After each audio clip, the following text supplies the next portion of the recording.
Hello welcome to my channel friends. ఈరోజు నేను వారాహి నవరాత్రులు 8వ రోజు చేసుకుంటున్నాను పూజ. ఇలా అష్టమి రోజు కంద దీపం వెలిగించాలని ఇలా కంద దీపం వెలిగించానండి. చిన్న కందగడ్డ తెచ్చి దాంట్లో ఎర్ర ఒత్తులు వేసి నేను ఇలా దీపం వెలిగించానండి ఆవు నెయ్యితో. మీకు నచ్చితే లైక్ చేయండి, షేర్ చేయండి, సబ్స్క్రైబ్ చేయడం మర్చిపోకండి ప్లీజ్.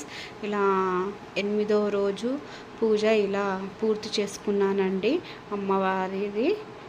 మీకు కూడా అందరికీ బాగుండాలని నేను కోరుకుంటున్నాను. నచ్చితే లైక్ చేయండి.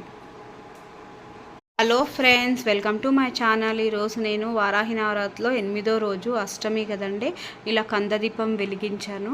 ఒకవేళ మీకు ఎలా వెలిగించాలో తెలియకపోతే అని ఇలా చెప్తున్నానండి. ఇలా కందదీపంలో ఆవు నెయ్యి వేసి 5